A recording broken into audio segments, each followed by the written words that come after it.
All right, so the next piece of our trigonometry unit is we're going to look at how do you find a missing side when you're given a side and an angle. Okay, so through the course of this unit, we're going to find how do you find this when you have this piece of information? How do you find that thing when you have these two pieces of information? We're going to do all different combinations. So this one is specifically when you have an angle and you have one side, how can you find another side? Okay, so let's look through this first example. We're going to use our ratio handout, which is this lovely guy right here, to find the length of the side opposite the 55-degree angle. Okay, so let's take a look at how we're going to do this. So I know when I look at this, here's my right angle, right? So that's my right angle. So I know that this side down here is my hypotenuse. And since this is my 55-degree angle, this is my opposite side. This is my adjacent side. Okay, great. We want to know the length of the side that's opposite. So this is my unknown right here. That's what I want to know. I can't use the Pythagorean theorem to try to figure this out because to do the Pythagorean theorem, you have to know two sides already, right? Right now, I have two unknown sides, and that's not going to help me with the Pythagorean theorem. So we're going to have to do something a little bit different, and this is where our handout's going to come into play. So when I look at a 55-degree angle, the piece that I'm looking for is the opposite side, and I know what the hypotenuse is, right? So when I look at this, I know that the opposite side over the hypotenuse, right, is going to be my unknown side over 15, right? Well, because I know that this is a 55-degree angle, though, because it's a 55-degree angle, I can look at this and say, okay, well, let me look here. Here's my 55-degree angle, and we're talking about the opposite side of the hypotenuse. So here's the opposite side of the hypotenuse. That's my middle column. Here's my 55-degree angle. Well, I know that that ratio is supposed to be 0.819. Okay, so we call that the sine, right? So I know that the sine of my 55-degree angle is 0.819. That's what this ratio is. Okay, well, that's great. How does that help me? Well, because remember that this opposite of our hypotenuse, this sine of 55 degrees, this 0.189, that's exactly what this thing is. That's what this opposite of our hypotenuse is. So I can say that this 0.819 should be equal to whatever that side is divided by 15, right? What this tells me is that if I divide the opposite side by the hypotenuse, I should get this number right here, right? Well, if I divide the opposite side, I don't know what it is yet, by the hypotenuse, which I do know, I should get that answer. Okay, and now I can use this like a little baby equation and solve it. Okay, so if I wanted to solve this, let's see, this is x divided by 15, so I can multiply both sides by 15 to get that to cancel out, right? And then I throw that in my handy dandy calculator. 0.819 times 15, 15, is 12.285. So that tells me how long that opposite side is. Okay, great, right? I know what the ratio is between the sides, and I know what one of the sides is, so that lets me figure out the rest of this. Now, that's wonderful, but we got a few limitations here, because first of all, trying to hang on to this little table for the entire semester until you get to your midterm, that's going to be tricky. I bet some of you have lost it already, and it's only been a few days. Okay, so that's one issue. Trying to keep this table is going to be a tricky thing to do. Another issue is that we don't have all the angles, right? We only have angles at increments of fives, so we don't have them all, right? We would need a bigger table that goes all the way from a 0-degree angle all the way up to a 90-degree angle, right? But no, wait, that wouldn't even be enough though, because what if we had like a 12.5-degree angle?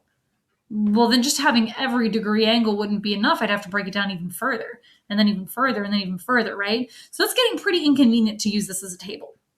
Okay, believe it or not, back in the day, that's exactly what they did. They had really big tables, and they used those to find all these calculations. Now that we've entered the modern world, we have something called a calculator, right?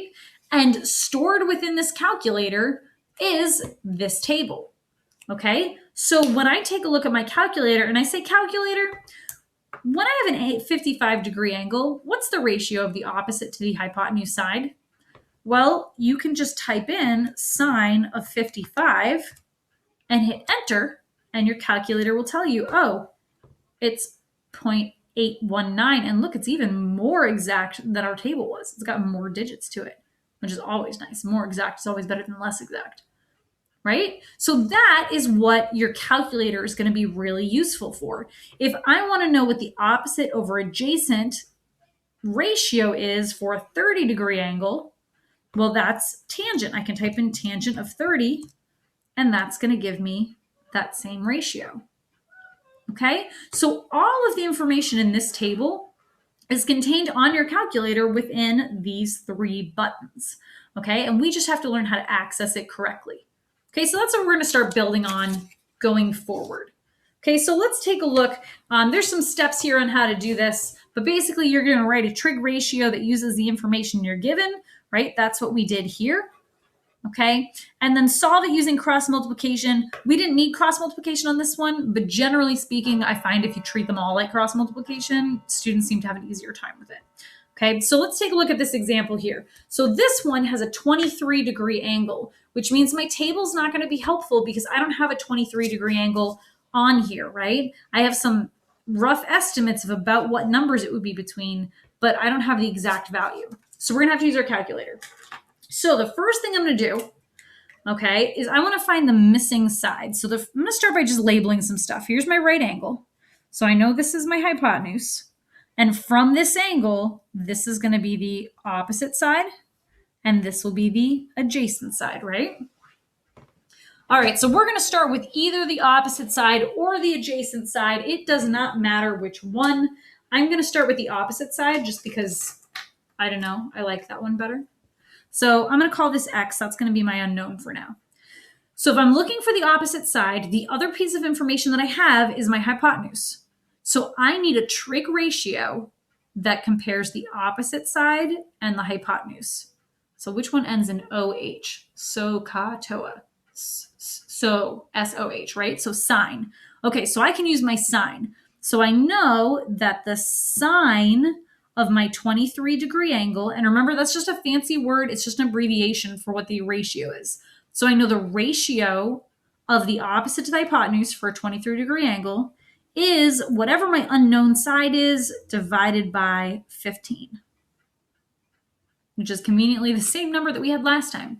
Okay, so we could solve this like we did before by multiplying both sides by 15. Okay, another option though is you can solve this using cross multiplication, which is oddly one of like the only things that just about every student I've ever had remembers from middle school. I don't really know why, but that's a thing. Okay, so how you could solve it with cross multiplication is just basically stick this over a 1, so it's set up like a fraction times equals a fraction, and then you cross multiply. You multiply the things in the diagonals. So then I have 1 times x, so just x, equals 15 times the sine of 23, which I can then go to my calculator and type in 15 times the sine of 23. Perfect. Okay, so that means that my x is about 5.86. Okay, so that's how long this side here is. Great. All right, so now we got to find the other side, right? Once you've gotten to this point, you could use the Pythagorean theorem from here because I do know 2 sides, so I could do a squared plus b squared equals c squared. But because this is a decimal, that kind of means that our answers are going to be a little inexact. So I'm going to go ahead and use a trig ratio. Also, it's just extra practice, okay? So I'm going to look at this. I don't want to use this side because, again, decimal, weird, gross. Nice, pretty whole number. So I want to look at a ratio that compares the adjacent side and the hypotenuse. So which one says AH? So CAHTOA, C-A-H.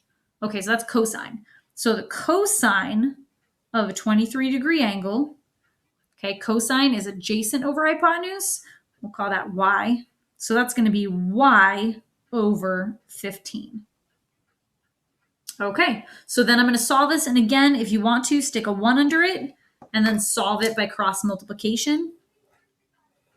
You could, again, just solve it by multiplying both sides by 15. That works too. Okay, so then 1 times y is y. So y is going to be 15 times the cosine of 23. I'm going to go back to my handy dandy calculator where that lovely ratio is stored. And there we go. It's 13.81 rounded. So y is about 13.18. So that's how long this side is. All right. And then it's always just a good idea to just do a quick idiot check. Okay. Because sometimes you make stupid mistakes when you do stuff, right? So take a look at what your sides are and make sure they make sense. You know the opposite side or the hypotenuse is supposed to always be the longest side, right? So is this longer than all the other sides? Yeah, we're good. Okay, and the smaller angle should be opposite the smaller side. You know that from geometry, right? This is a 23-degree angle, so this one's got to be bigger than 23 degrees. So this side should be bigger than this side, which it is, so it looks like we're pretty good. All right, so we got our missing sides there. Perfect. All right, now let's look at the next one. So we got a parasailer example. So our parasailer is attached to a boat by a 72-foot rope. We've got the angle of elevation, and we want to know how high up is he. Okay, so before we start with this problem, let's talk really quick about angles of elevation. Okay, so angle of elevation. Okay. All right, so an angle of elevation is like if this is a building, so here's your building. All right, and you are standing over here on the ground. So this is you. All right, and you are looking up at the top of this building. Okay, your angle of elevation is kind of exactly what it sounds like. It's the angle at which you're looking up. Okay, so here's straight. So from looking straight ahead, when you tilt your head up, how far up are you tilting your head? Okay, so this right here, that's your angle of elevation. Okay. All right, so that is the first one that you need to know. Generally speaking, I think that one's pretty obvious for most people. Most people don't have a terribly difficult time with that one. Okay, but the thing that some people do have a problem with is our angle of depreciation or angle of depression. Okay, so the angle of depression is kind of the opposite. So the angle of depression says, all right, well, now here's my building.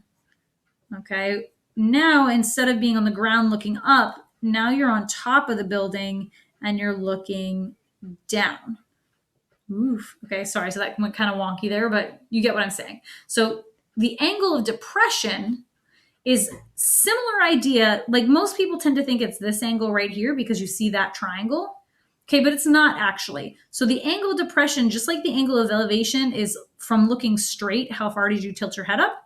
The angle of depression is from looking straight. How far did you tilt your head down? So this guy right here, that would be your angle of depression or angle of depreciation. I think there's another name for it that I just can't think of off the top of my head. I'm Googling it really quick. Yeah, I think it's just called an angle of depression. So that's the difference. Okay, so that's just a piece of information that you're going to need to make sure you have. So let's go back to our parasailer here. Okay, so he's attached to a boat by a 72-foot rope. So I'm going to draw my lovely picture. Here's my boat. I am an excellent artist. You can clearly tell that that's meant to be a boat, right? So there's my boat. Here's the water. Okay, so there, it's blue, right? So that totally makes it water.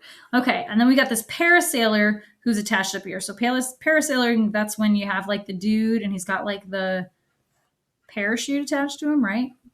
Okay, so this is what's going on in my situation here. So dude is attached to the boat with a 72-foot rope. So I know that's 72 feet. The angle of elevation, so the angle looking up is 28 degrees. So here's horizontal. Here's how much you tilt your head up. So that angle right there is 28 degrees. We want to know how high is he? That's this distance right here. So that is my unknown.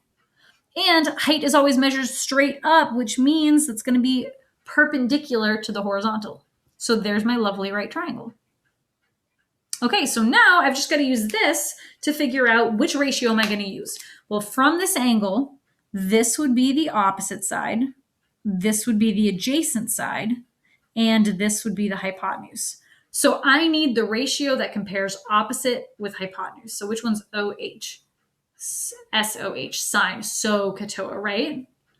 Okay, so that means that the sine of my 28-degree angle is x over 72. Okay, I'm going to solve this lovely little equation here. Again, you can just stick a 1 under it and cross multiply, or you can just multiply both sides by 72. You get the same thing. Okay, so I'm going to get 1 times x is x, and then 72 times the sine of 28. I'm going to throw this in my calculator.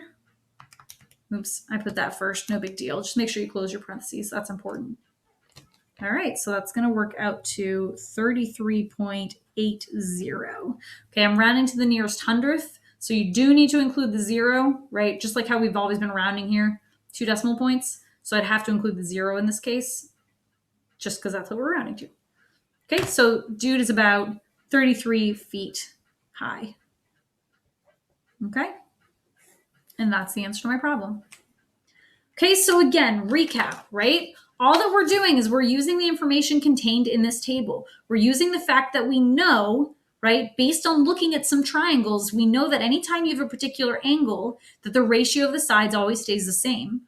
And if we know what that ratio is, that allows us to figure out how long the sides are. Okay, so as long as we know what the ratio is, we can figure out the side lengths. But instead of using this table, which has a limited number of angles on it, we're using these lovely buttons on our calculator, which have all of the angles. Okay, and that is our next piece of trigonometry. So finding missing sides when you're given a side and an angle.